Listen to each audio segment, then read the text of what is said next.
Hello বন্ধুরা, প্রিয়া ইপসা কিচেনে তোমাদের সবাইকে স্বাগত। আজকে তোমাদের সাথে শেয়ার করলাম পাওভাজির রেসিপি। এই পাওভাজি ছোট বড় আমরা প্রত্যেকেই খেতে ভীষণই ভালোবাসি।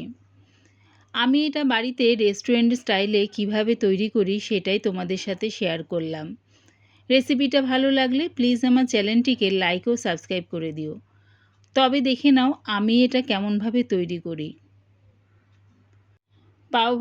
ভাজির জন্য কি সবজি নিয়েছি দেখো। নিয়েছি গাজর, ফুলকপি, আলু আর নিয়েছি বিট। বিটটা দিলে কি হবে, ভাজির কালারটা খুব সুন্দর হবে, বাইরে থেকে আলাদা করে কালার মেশাতে হবে না। আর নিয়েছি টমেটো, সবগুলো এরকম ছোট ছোট টুকরো করে কেটে নিয়ে ধুয়ে নিয়েছি। এবারে সব সবজিগুলো আমি প্রেসারের মধ্যে দিয়ে দেবো।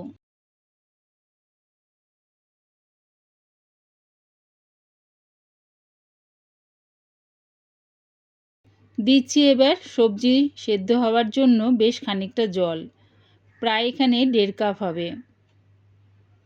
দিলাম স্বাদ অনুযায়ী নুন। এবারে সবজির সাথে নুনটা ভালো করে মিশিয়ে নেব। মিশিয়ে নিয়ে চাপা দিয়ে গ্যাসটাকে হাই ফ্লেমে রেখে 4টে আমি সিটি দিয়ে নেব। 4টে সিটি দিয়ে গ্যাসটাকে অফ করে দিয়ে গ্যাসটা রিলিজ হওয়ার জন্য অপেক্ষায় থাকবো। দেখো গ্যাসটা রিলিজ হয়ে গেছে। দেখো সবজিগুলো খুব সুন্দরভাবে সেদ্ধ হয়ে গেছে। দেখো বেশ ভালোভাবে সেদ্ধ হয়ে গেছে সবজিগুলো। গ্যাসটাকে হাই ফ্লেমে রেখে একটা কড়া বসিয়ে দিয়েছি, তার মধ্যে দিলাম 2 চামচ রিফাইন তেল আর দিলাম 2 চামচ বাটার। তোমরা চাইলে ভাজিটা শুধু বাটার দিয়েও করতে পারো। বাটার যদি তেলের মধ্যে দেওয়া হয় তাহলে দেখবে বাটারটা পুড়ে যাবে না। দিলাম হাফ চামচ সাদা গোটা জিরে।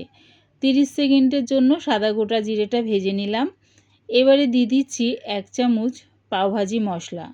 পাওভাজি মশলাটা দিয়ে একটু নাড়িয়ে চাড়িয়েই সঙ্গেই কিন্তু দিয়ে দিতে হবে পেঁয়াজ কুচি। আমি এখানে দুটো মাঝারি সাইজের পেঁয়াজ কুচি ব্যবহার করলাম। পেঁয়াজ কুচিটা দিয়ে একটু নাড়িয়ে চাড়িয়ে নিলাম। পেঁয়াজের মধ্যে কিন্তু কোনো রকম রং না ধরে। একটু নাড়িয়ে চাড়িয়ে দিয়ে দিলাম ক্যাপসিকাম কুচি। ক্যাপসিকাম কুচিটা দিয়ে আবারও একটু নাড়িয়ে চাড়িয়ে নিলাম। তারপরে দিয়ে দিচ্ছি 1 চামচ আদা রসুন পেস্ট। আদা রসুন পেস্টটা দিয়ে সব কিছুর সাথে মিশিয়ে 1 মিনিটের মতন কষিয়ে নিলাম ভালো করে। দিচ্ছি 1 চামচ কাশ্মীরি লঙ্কার গুঁড়ো। এই লঙ্কার গুঁড়োটা ব্যবহার করলে দেখবে ভাজির কালারটা খুব সুন্দর হবে। হাফ চামচ দিলাম লঙ্কার গুঁড়ো। সব কিছু ভালো করে মিশিয়ে নিয়ে আরও 1-2 মিনিট ধরে কষিয়ে নিলাম। দেখো মশলাটা কিন্তু খুব সুন্দরভাবে কষানো হয়ে গেছে। এবারে দিয়ে দিলাম স্বাদ অনুযায়ী নুন। নুনটা দিয়ে আরও একটুখানি কষিয়ে নিচ্ছি। এবারে দিয়ে দিচ্ছি আগে থেকে যে সবজিগুলো প্রেসারে সিদ্ধ করে রেখেছিলাম সেগুলো দিয়ে দিলাম। সবজিটা দিয়ে মশলার সাথে ভালো করে মিশিয়ে নিয়ে আরও 2 মিনিটের জন্য ফুটিয়ে নিলাম। তাহলে কি হবে, দেখবে মশলার স্বাদ আর গন্ধ সবজির মধ্যে মিশে যাবে। এবারে দেখো এই পটেটো ম্যাশার দিয়ে আমি সব সবজিগুলো ম্যাশ করে নেব। তোমরা চাইলে সবজিটাকে আগে থেকে ম্যাশ করে তারপরে মশলার সাথে মিশিয়ে নিতে পারো। তবে আমি বলবো একবার আমার মতন করে মশলার মধ্যে সবজিগুলো দিয়ে কড়ার মধ্যেই পটেটো ম্যাশার দিয়ে ম্যাশ করে দেখো, দারুণ খেতে লাগে। মশলার স্বাদ আর গন্ধ খুব সুন্দরভাবে সবজির সাথে মিশে যায়। এবারে দিয়ে দিলাম 1 চামচ পাওভাজি মশলা। মশলাটা দিয়ে ভাজির সাথে ভালো করে মিশিয়ে নিলাম।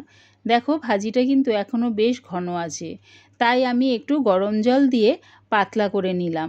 অবশ্যই গরম জল দিয়েই পাতলা করো। ঠান্ডা জল দিয়ে যদি পাতলা করো তাহলে কিন্তু টেস্টটা নষ্ট হয়ে যাবে। এবারে দিয়ে দিলাম ধনেপাতা কুচি, আরও 1 চামচ বাটার দিয়ে দিলাম। বাটারটা দিয়ে ভাজির সাথে ভালো করে মিশিয়ে নিলাম। রেডি হয়ে গেছে আমার পাওভাজির ভাজিটা। এবারে এটা নামিয়ে নিলাম। দেখো ভাজিটা কতটা পাতলা হয়েছে।